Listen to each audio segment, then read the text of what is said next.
talk some Michael Hall Jr., Brown's rookie second-round defensive tackle out of the Ohio State University and Streetsboro High School, with somebody who knows him pretty well. Yeah, the latest Locked On Browns is live.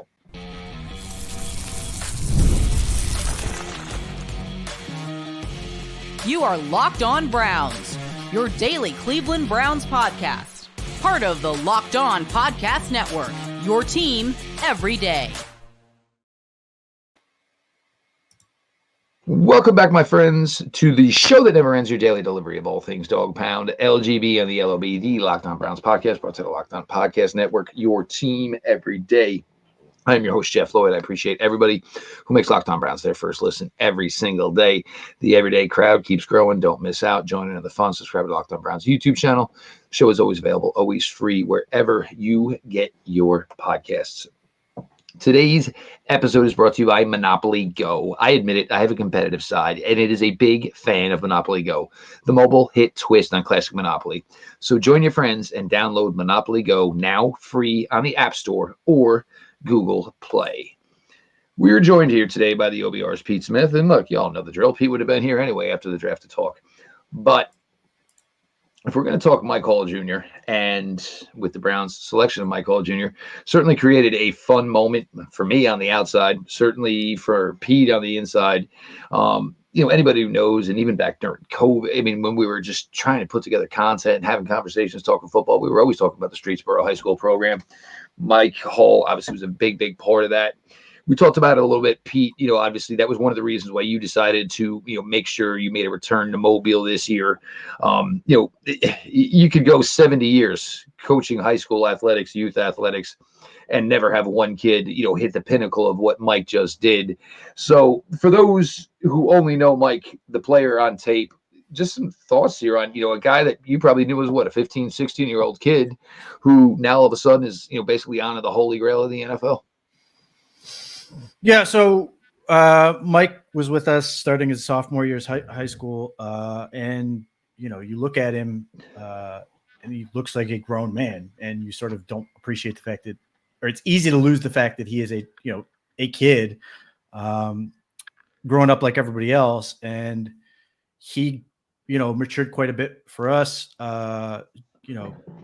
developed better football habits. And, he was always one of those guys who trained hard. Like I would say he trained like a DBZ character. He's one of those people who just falls in love with that process. Even leading up to the draft, he was really excited to be able to do that.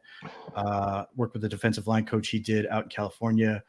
But for him, he knew where he wanted to go as far as what football could do for him. And it was just helping him sort of.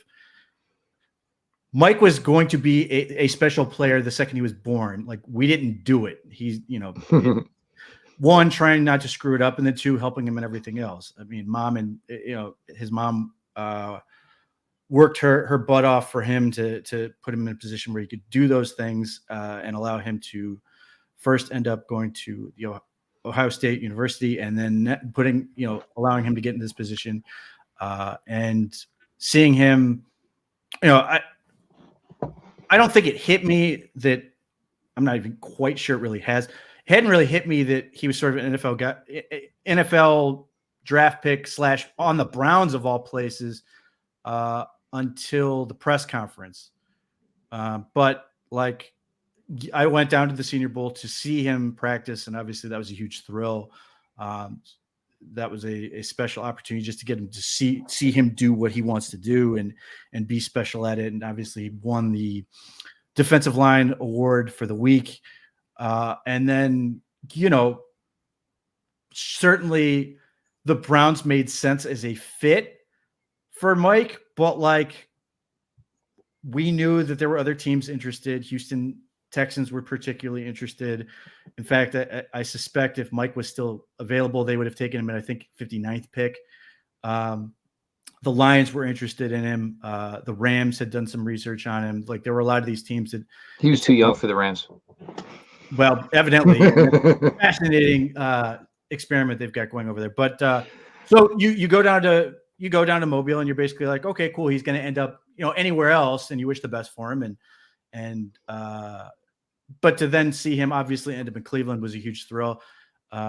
Being here, being able to see the team, knowing who he's going to be working with. I think Jim Schwartz is going to be phenomenal for him. I think the setup they have in terms of the players around him is going to be great for him. Having Dalvin Tomlinson, having Shelby Harris, having Maurice Hurst be there and sort of helping him show the ropes. Myles Garrett, obviously, Zadarius Smith, having guys who have done this, setting the expectation for him, showing him, what it takes is going to be really good for him. And then the Browns just in general, what they've done since Andrew Berry and Kevin Stefanski came in, hiring people like Ron Brewer, the director of player development, and all the other things they are doing to try to make players feel more than just a football player, that they are valued as people, I think is going to be very good for him. And so I'm excited to see what that happens, because as much as it's a thrill for him to be on the Browns, all I ever really wanted for him was to end up at the right fit. I do think the Browns are a great fit for him, so I'm thrilled for that. But had he gone anywhere else, all I wanted for him was to be able to do what he wanted to do. And Jim Schwartz is the exact guy who's going to let him do. Oh, no doubt. And just be his best self, because ultimately, it's about him just being able to do this. Hopefully, it's for as long as he can do it. And it's for, so many kids, you put in the time, you put in the effort, you do everything. And, you hope that maybe it culminates that you go to a college and, something good comes out of that, because, you shouldn't go to, any university and play sports and start to think about what, the next level is and getting there or whatever. And, for Mike, look, remember, because I still remember, because I didn't get in contact with you right away. I still remember the day they showed up, and the next thing you know, it was out, and, Mike Hall was committed, and he was on his way to, Columbus to go be a Buckeye. But, within, early his redshirt year, he was already on the field playing. That season got cut short for him. Then, the last 2 years, he comes in with, not a ton of reps. And I don't think that's necessarily a bad thing, because, we know, and he's always been this ball of athleticism, and he's got a very, very high motor, and, the pass rush ability, it's just innate. It's in there. He just absolutely has it. And now when you get to go to work with the guys who are going to be his teammates, and I still, look, this is a huge, huge thing, because he walks in that defensive tackle room and it's 29, 30, 31, and 32. Those are the top 4 guys in that room. This room desperately needed to get younger. They just got younger by 8 years of draft younger by drafting Michael Hall. So it's just a great spot for him to be in. And these guys are talented, and they feed off each other, and somebody makes a play, which, makes somebody try even harder to make a play. And a guy like Mike can just come in and there's not, normally the Cleveland Browns second round pick at 54 overall, there is a ton of pressure on the young man. That's not the case for Mike. He can just come in, get his work in, try to do everything he can, obviously, to get his weight better. He wants to, hopefully you want him somewhere around that 300-pound mark consistently. But it's just a fun story, because, this is a guy we've been talking about probably for 5 years now. And even for me, my first thing was oh my God, this is it's just a really, really, really, really fun situation. And obviously for a guy with his ties to Ohio to remain in Ohio, to go to college, and then ultimately go to the team, maybe, we could do without him being a Johnny Manziel fan, but hey, we'll give you one here, Mike. But Pete is here, and we are going to talk the rest of the Cleveland Browns 2024 draft class. We're going to continue to do that. Everybody, stick around.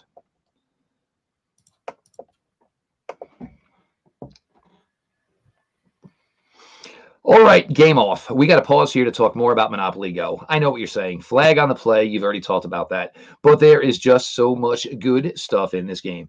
In Monopoly Go, you can team up with friends for time tournaments where you work together to build up each other's boards. The more you win together, the more awesome prizes you unlock. And there's so much more to get. Unique stickers you can trade with your friend to compete, albums for big prizes, hilarious emojis for taunting friends when you smash their buildings or heist their vaults. Plus, Monopoly Go feels new and exciting every day with constantly changing tournaments and challenges. A ton include their own unique mini games like digging for treasure or a robot pachinko machine. And there's always new timed events that help you win big, like massive multipliers for everything you win or rent frenzies. There's always something fun to discover in Monopoly Go. So get off the bench and go download it now for free on Google Play or the App Store. Game on.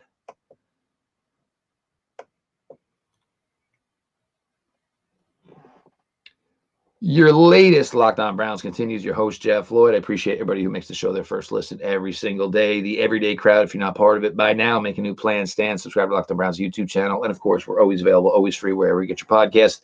The OBR's Pete Smith is in the house. We got, obviously, opportunity to talk about Mike Hall, who Pete has obviously known Mike Hall, Ohio State University, but most importantly, Streetsboro High School. But we're going to continue on here. 85. And Pete, it got weird for the Browns because I think we all walked away Friday night going, hey, maybe a receiver makes that slip. 22 spots. Didn't really happen because they started flying off the board. Then in round 3, it was like, okay, well, the tackle, and then bang, bang, bang, bang, bang, bang, bang. And by the time 85, I think the Browns kind of felt that well was pretty much dry.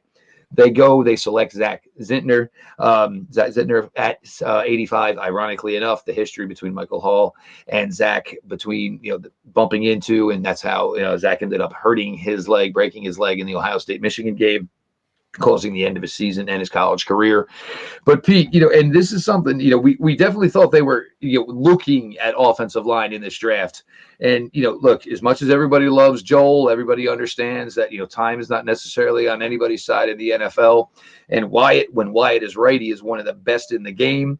But there's eventually going to be a day, and it could be after the season. It's hard to believe that these two guys who are now going to be 5 years paired together, that may necessarily make it to a 6th year. Yeah, so Zach Zinter is interesting and frustrating because he couldn't do the draft process, so you get no data to work off or athletic profile or anything like that, other than estimations.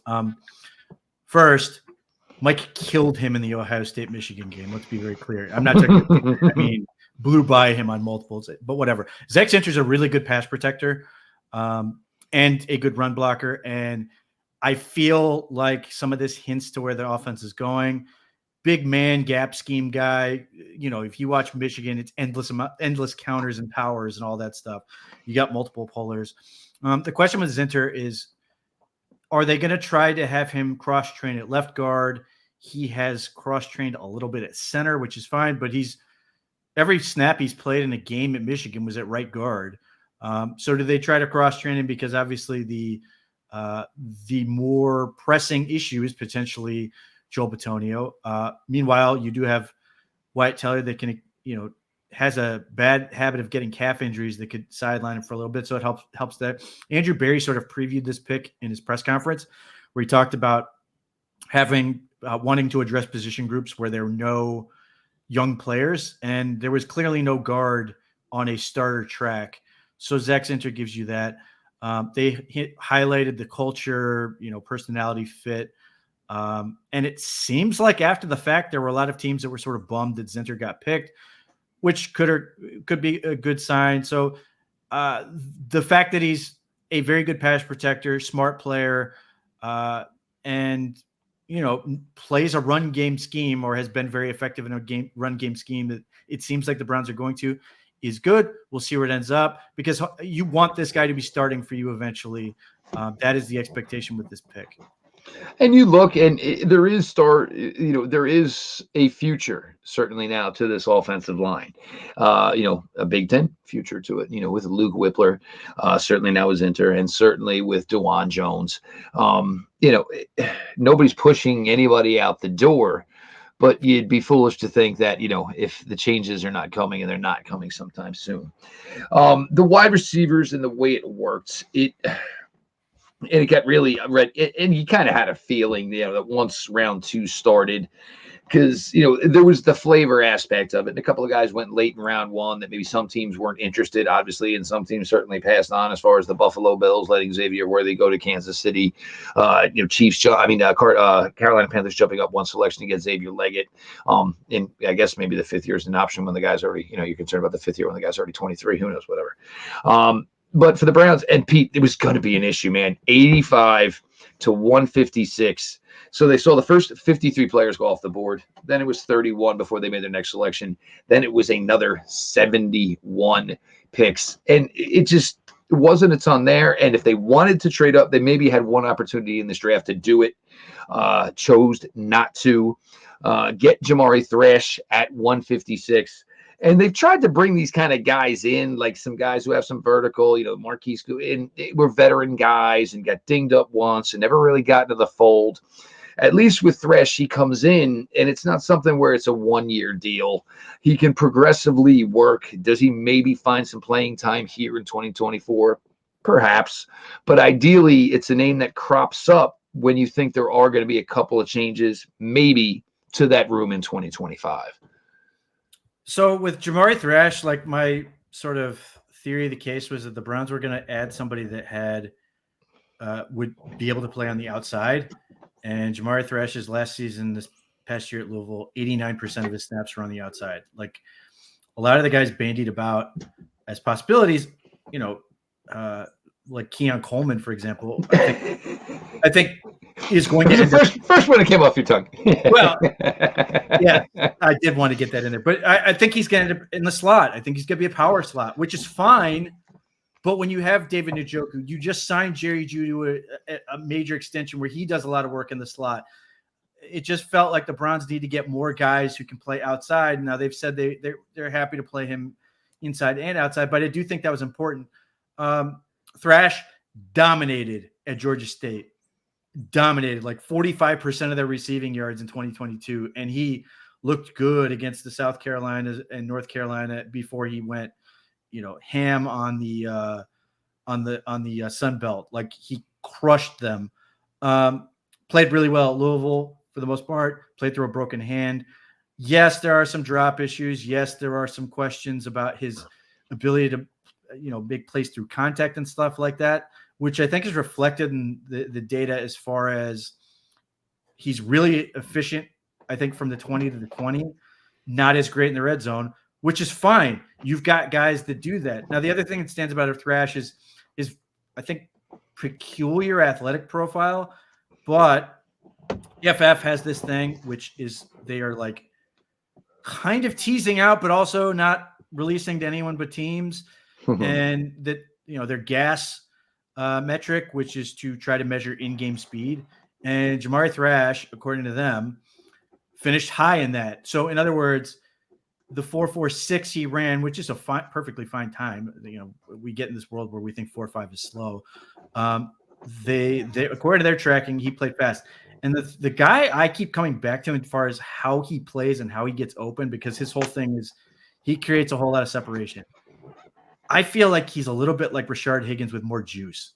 Like he's just slippery. He just gets open and makes plays and moves the chains and does some stuff like that. But like he's not necessarily an impact player, but can be a productive receiver for you. And the difference is that Rashard Higgins tested like a chair coming out of Colorado State, whereas Jamari Thrash at least has a little bit more juice in that in terms of athleticism. 23 is not problematic. It's not great, but it's whatever. So like for the swing they took, wide receiver 23 in this draft, I feel like they got a guy that can be productive, but I also don't think they're married to him. Like if it doesn't work, okay, they can go back in and try to make another swing. But for what he is, there are holes in his resume that I understand, but I also sort of appreciate what the pick's trying to do. And ideally, Cedric Tillman's going to be the guy taking the opportunity at wide receiver 4. So who knows how it works out. And again, I said the other day, it was just a different vibe and basically the way this draft broke for Andrew Berry. Next year, where right now they already have 8 picks for 2025, you'll probably see more of the, the wheeling and the dealing and what he's going accustomed to. Sometimes, you play the draft plays you. And I think this year, the draft maybe played them as far as you can't control the other selections that are made.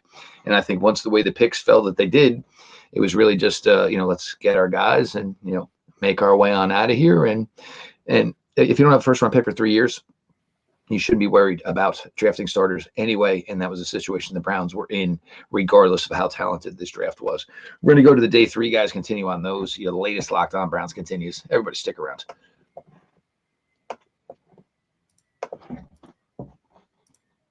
It's playoff time in the NBA and the NHL. Baseball's in full swing, and FanDuel is your place to bet on every game. Right now, new customers get $150 in bonus bets guaranteed. That's $150, win or lose. Bet on everything from slap shots to home runs to slam dunks, all on an app that is safe, secure, and easy to use. What are you waiting for? Visit FanDuel.com/lockedon and make your first bet an automatic win. FanDuel, America's #1 sportsbook.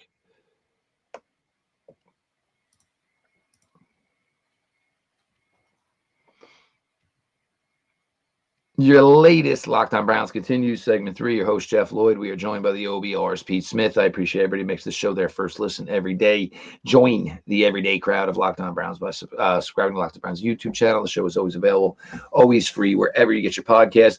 Pete, they close out day 3. Nathaniel Watson, linebacker, Mississippi State. Pete, an early favorite for you, Miles Harden, defensive back, South Dakota. And then, of course, Juwan Briggs, who apparently already looks like he is going to be a Twitter or an X sensation. Some thoughts here on the day 3, guys, Pete. So Nathaniel Watson, they've basically set him up to be Taki.